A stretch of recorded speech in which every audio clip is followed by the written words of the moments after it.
The Senior Citizens Bill, expected to be tabled next year, may include penalties for irresponsible children of elderly parents.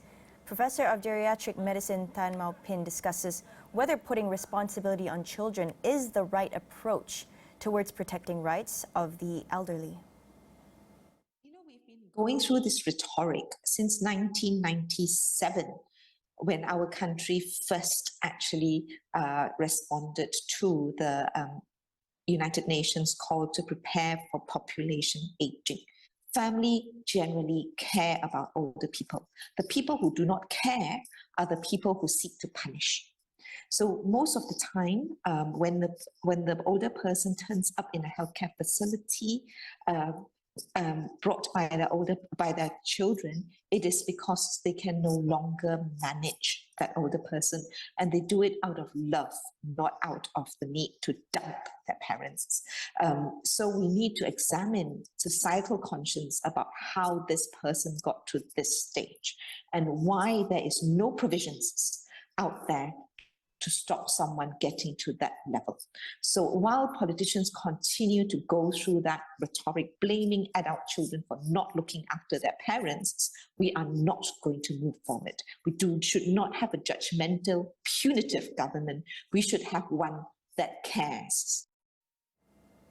Instead of focusing on punitive measures, Professor Tan calls on the government to focus its resources on empowering senior citizens to live independently and eradicating ageism. Now, the basic number one principle of actually coming up with that law is to ensure that no policy, no hiring person, so no employer will actually discriminate against older people. So there will be no more ageism. And then the subsequent things that we need to consider what this law needs to encompass is actually protecting vulnerable adults. So here, we should not exclude younger adults who are also potentially vulnerable. So those with disabilities, especially reduced mental learning disability, but also physical disabilities. And there should be provisions to enable them. So all buildings need to be disabled friendly. Hospitals need to be disabled friendly.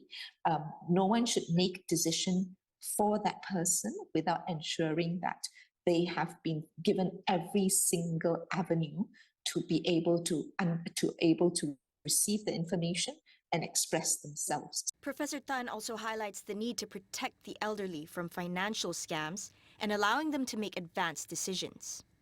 And there's no law protecting older people against this form of abuse, which is apparently the most common form of abuse in our country. It might be because people are more likely to report financial abuse than other forms of abuses, but that is very much needed. Older people are being scammed all the time, so there needs to be laws to actually incentivize the police forces to actually take action. And then finally, people can leave advanced decisions.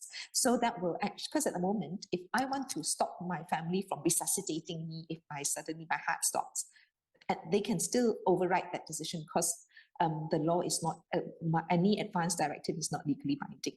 So we should actually allow for people to leave advance directive, making it legally binding. So that and also the other thing that I could do is actually appoint a surrogate decision maker or appoint someone with the lasting power of attorney.